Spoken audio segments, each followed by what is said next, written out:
This video is an affiliation with Collingwood Insurance, but more on them later. This is part 2 of controlling the gas. In part 1 I spoke about how you can get better control of that gas pedal, but in part 2, this part, I'm going to compare 3 cars. A 1.2 litre petrol Fiat Panda, which has no turbo and is port injected. This Mazda MX5, which has a 2 litre engine without a turbo again, but is direct injected. I'm going to compare these 2 cars with the Fiat Leon from part 1 that has a 1.4 turbo petrol direct injected engine. If you're getting very confused about all these engines, don't worry, I'll explain as the video goes on. I'm also going to mention diesels. I don't have a diesel to actually drive and show you, but I can explain how they differ. But before I do that, I want to mention boost threshold and turbo lag, because that's something that can make controlling a gas pedal in a turbo car, the car in part 1, a little bit more challenging. This is a 1.4 turbo petrol Fiat Leon, and what you need to know about a turbo car is you have something called boost threshold, which is not to be confused with turbo lag. I'm going to show you boost threshold now.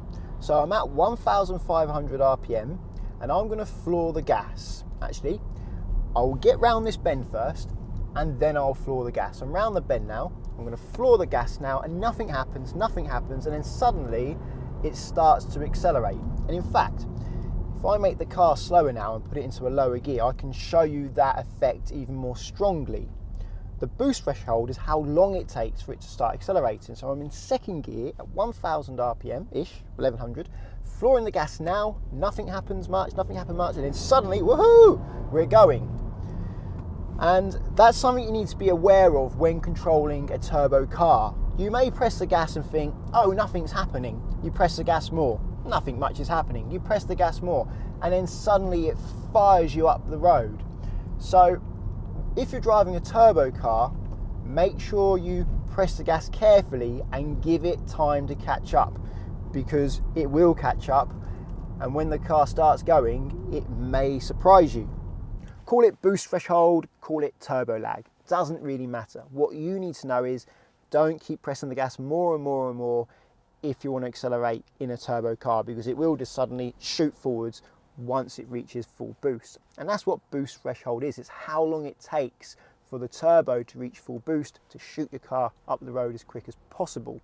What turbo lag really refers to is the time it takes for you to start accelerating when you press the gas and for you to start decelerating when you come off the gas, because in a turbo car there is more of a delay there. You'll press the gas, literally nothing will happen at all, and then it will accelerate a bit, and when it gets full boost, then it will accelerate a lot.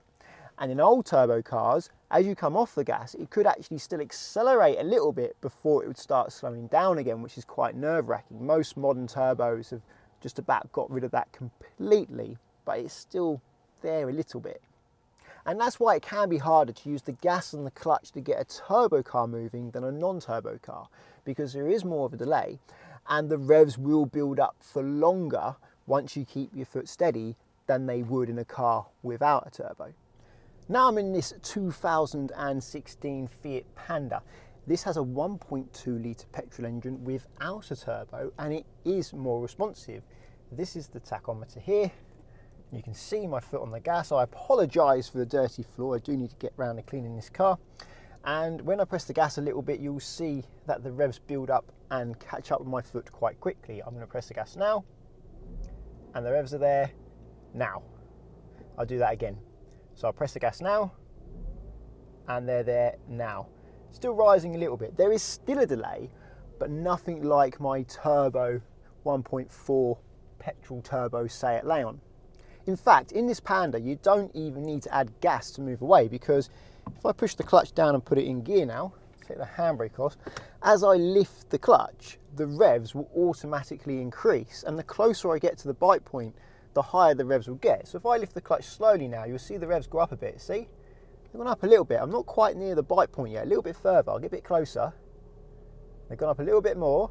I'm really near the bite point now. I'll just get to the bite point now, so we move. It's about as much as it's given me, about 1,200 RPM there.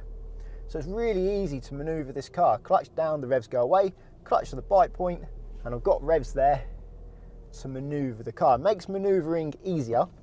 Of course, you don't really want to learn like that, because if you learn how to do that, then what you're going to do in a car that doesn't do that. I'm just coming into this 40 here, and in this Panda, because it's got no turbo, it will accelerate in a progressive fashion. It's not going to suddenly boost you up the road. I'm going to go down to 20, there's no one behind me, and I'm going to floor the gas now in third gear, 20 miles an hour. And the car's accelerating. It's accelerating a little bit stronger as the speed increases. That's 30, that's how long it took from 20 to 30, and now that's 40. So there was no sudden boost or shoot up the road. The acceleration just gradually got stronger as the revs increased, making it very easy to control. But this Panda is far from perfect. You have to have this Italian driving position where you have to stretch for the steering wheel, yet you're all cramped with the pedals. There's nothing I can do about that in this car, it's just how it is. But also, if I try to get this car moving quickly, what often happens is it revs up to 3,000 RPM. I don't start out at 3,000. I might increase the gas a little bit as it gets going, just give it a little bit of push, and it gives way too much. So on fast starts, it's very hard to get a clean fast start without over revving it. And I do drive quite a lot of cars, and I don't generally have this problem. See if it happens this time. I'm going to try going quickly. I'll give 2,000 RPM of revs. No one coming, and I'm going to get going.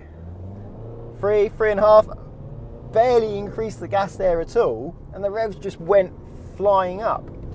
So that's not going to do this clutch a lot of good. I find it very hard to get this car moving quickly, and that leads me on to my next point. And the point I would like to make is that some cars are just better than others, and some cars are easier to drive than others. I've been in a car where when you press the gas pedal, doesn't matter how gentle you are with the gas, it will rev to 2,000 RPM minimum. Come off the gas, it's back down to idle. You couldn't have anything in between. My Vauxhall Astra I had when I was 19. I found cleaning the throttle body every 6 months made the gas pedal easier to control. So sometimes it is a mechanical issue or something you can rectify, but most of the time it is just poor design. So when you're shopping for a car, I don't recommend doing what I used to do. And that will be to look through all the figures and go, oh yeah, she does that, miles per gallon, 0 to 60, and top speed and all that stuff. It just doesn't really matter. As long as it's reasonably economical, if you're going to be doing quite a few miles in it, more than 40 to the gallon, that's fine. You've got to drive them to know if it suits you. Not only how the pedals work and how nice it is to drive with the steering, but also the seating position. Like, I couldn't live with this car because I don't like being like this, and I find that very uncomfortable. And the place where you put your foot for your clutch when you're not using your clutch is just too small. And that leads me on to confused.com. What I like about confused.com is you can fill out one quote form and change the car as many times as you like to find out which one is cheaper for you, because don't assume the smallest, lowest powered car is going to be the cheapest to insure. They're normally cheaper to insure, but you can get much better medium-sized cars with a bit more power that can be just as cheap. So what I did when I was 18, I bought a medium-sized car with a bit more power that's normally owned by a granddad, but it had twice the power of the cars that all my friends were owning, yet it cost me the same to insure. They didn't know the reason why I was buying it, because it had more power. Their statistics obviously don't see that car as a high-risk car. So link in the description to confused.com. Using that link does support this channel, but hopefully it helps you shop for the correct car and you don't end up spending too much on car insurance. I'm now in a Mazda MX5, 2-litre petrol engine, no turbo, and it's direct injected. And there's no real way for me to mount a camera down there, so I'm going to have to explain what I'm doing with my gas foot as I do it.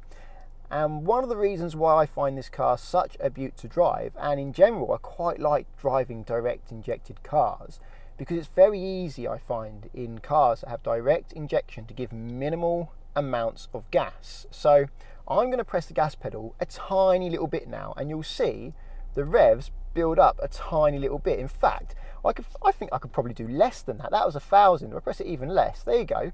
It's so easy to control. I can really increase it by such small increments. It makes driving this very easy. It makes setting off easy. but also because it's got a lightweight flywheel, it revs up quite quick. It's quite responsive. I can get it to rev up very quickly, and if I let it go above 4, it'll rev up very fast, but I don't really want to make too much noise and disturb the neighbours.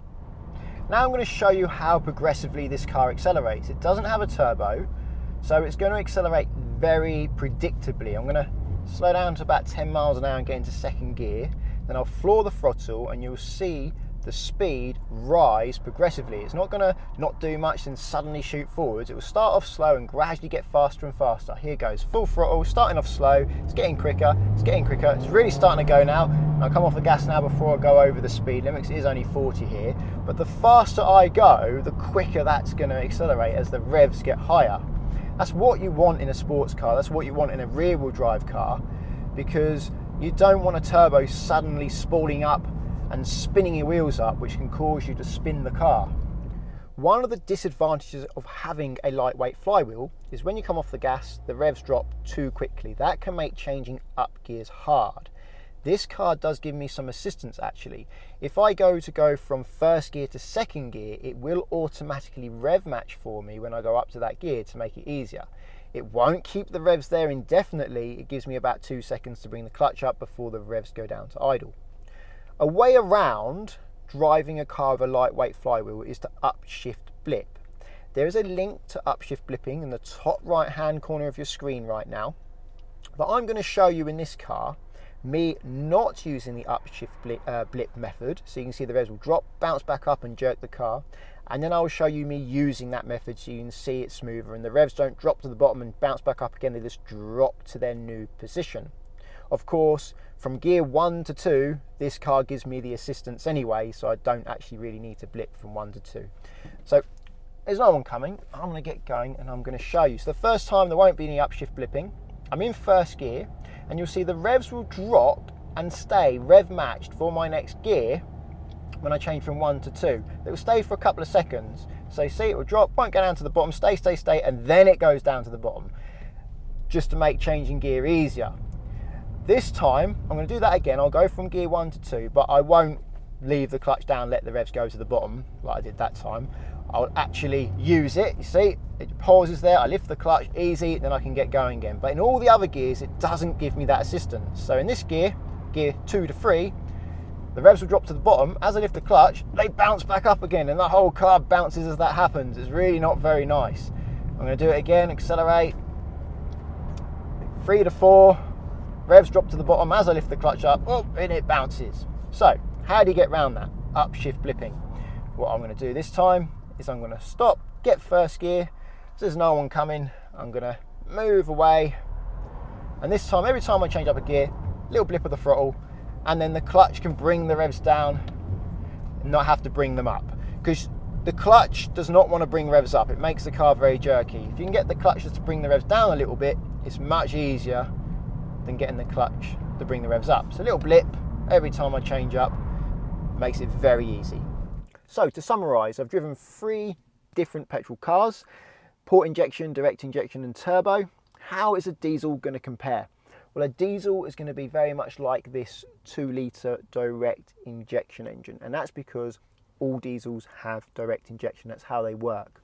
So what you will find with diesel, it's very easy to give small amounts of gas and let the revs rise a very small amount. And I found that has been the case with diesels that I have driven.